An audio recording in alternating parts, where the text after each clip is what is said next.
বাজছে এখন? মানে সকাল থেকে উঠে এই ফোন নিয়ে খুলে বসে পড়ো। মানে বাপের বাড়ি থেকে কিছু শেখায়নি টেকায়নি নাকি? সারাদিন ফোন টেপা। তোমার বিয়ে হয়ে গেছে, এটা বোঝো। হ্যাঁ, পাশের বাড়ির রায়দের বউকে দেখেছো? সকালবেলা থেকে উঠে কাপড় জামা কাচা, পুজো দেওয়া। তোমাকে তো রান্না বান্না করতে দেওয়া হয় না, কি না তুমি কাজ করো তুমি। সত্যি কি দেখেছে বাবু আমার তোমাকে পছন্দ করেছিল?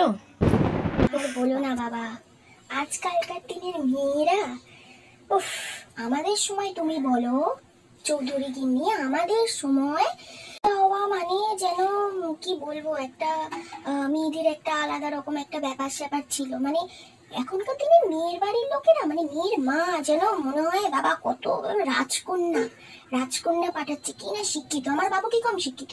আমার বাবু কিছু শিক্ষিত না, অনেক ভালো মেয়ে পেতাম আমরা।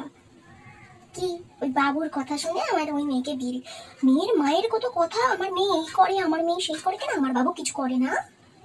মানে আমি জাস্ট ভাবি যে আজকালকার দিনে মেয়ের মা না, মানে সবকিছু দরকার নেই। আমি আমার বাবুর বিয়ে দিতাম না, আমি আমার বাবুর বিয়ে দিতাম না। যা তোরা দেখে নে, নেহাত বাবু জোর করলো বলে তাই দিল ওই মেয়ের সাথে, নাহলে দিতাম না। আমি অনেক ভালো ভালো সম্বন্ধ এসেছিল, এই মেয়েকে কে নিত, কি না একটু দেখতে শুনতে ভালো, এটাই। তোমার ছেলের তো দেখাশোনা চলছে, একটু বুঝে সুঝে মেয়ে নিও।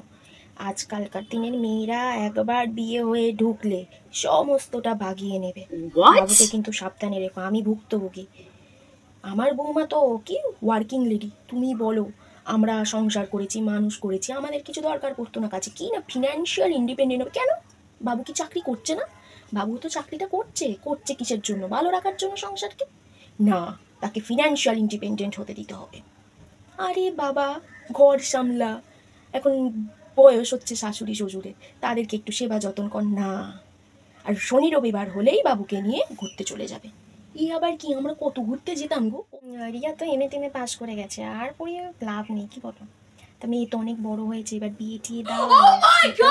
মেয়েদের বিয়ে দেওয়াতে এখনই আমাদের সময় কেমন বিয়ে হয়েছে, তো তাতে নিশ্চয়ই বড়রা বুঝতে পারেই তো দিত। আমার হাতে ভালো ছেলে আছে, আমি তোমার ছেলেদের ছবি পাঠাবো, তুমি দেখে রিয়াকে তাড়াতাড়ি পাত্রস্থ করে। কোথায় গেছিলি এত রাতে? কার সাথে ছিলি? মা জানে নাকি বলবো? আমাদের সময় কিন্তু এসব চলতো না, এসব ধ্যাসতামও চলতো না আমাদের। তো একটা বাচ্চাকে সামলে রাখতে পারো না? কেমন মা তুমি? বাবা, একটা বাচ্চাকে সামলা থেকে হিমশিম করে খেয়ে যাচ্ছে। বাচ্চা মানুষ তো আমাদের থেকে শিখতে হবে। যতই তোমরা আধুনিকা হও মা, যতই ফোন চালাও না কেন, সারাদিন ঘুরে বেড়াস ইলে চুলে ফোন নিয়ে। মানে সারাদিন দেখছি মুখে থুপে কোথাও না কোথাও যাচ্ছিস। মানে আমি আমার ছেলেকে কিছু মানুষ করেছিলাম, সত্যি কথা বলতে। আমার ছেলে পড়াশোনা ছাড়া কিচ্ছু বুঝতো না। তবে তোরা মেয়েরা আজকাল একটু বেশি উচ্ছন্নে যাচ্ছিস। মাগো মাগো, দেখলে আবার কাগজ আছে। এ মা, তোর চেহারার একই অবস্থা রে। মা, কি রোগা হয়ে গেছিস তুই, বাবা রে বাবা। এত রোগা মানাই না। হাঁটুর উপরে জামা, মানে এটা কি পরেছিস তুই? টেপ জামা নাকি? হাঁটুর উপর টেপ জামা? এটা কি ওয়ান পিস? মানে একটা পিস? বাবা, তোদের সময় জামা কাপড়ের যা সব ছিঁড়ি। রাম রাম রাম রাম রাম। টাটে যা, তোর জন্য ভালো। এত মোটা কিন্তু শরীরের জন্য ভালো না। বাতে ব্যথা, কোমরে ব্যথা, পায়ে ব্যথা, হাতে ব্যথা হবে। এত মোটা হওয়া মেয়েদের জন্য ভালো না। এই মা, কেমন বিচ্ছিরি লাগছে এই জামাটা, তোকে একদম মানাচ্ছে না রে। কিছু মনে করিস না। এই দেখো দেখো, বলছি যে বুঝতে পারছো তো রমার মা? আরে মেয়েটা কি কালো না? মানাচ্ছে না গো, একদম মানাচ্ছে না ওর গায়ে সাদা জামাটা। ফর্সা হলে তো আলাদাই ব্যাপার, কালো মেয়েও তো সাদা জামা পরবে কেন? না না, বুঝি না নাকি যে ওকে ওটা মানায় না। মানে মানায় না তবুও পরবো, লোকে কি বলবে তার কোনো ইয়ে নেই। কি বলো? হ্যাঁ হ্যাঁ শুনলাম। বলছি কত পেয়েছিস? 90%? আমার বিশ্বাস হচ্ছে না। আরে বিশ্বাস হচ্ছে না, তোর মতো 90% পেয়ে গেল? 90%? ইংলিশে 91? বাবা, তুই তো ইংরেজিই পারতিস না রে। বাংলা মিডিয়ামের স্টুডেন্ট তো তুই। মানে আমার ঠিক বিশ্বাস হচ্ছে না ব্যাপারটা।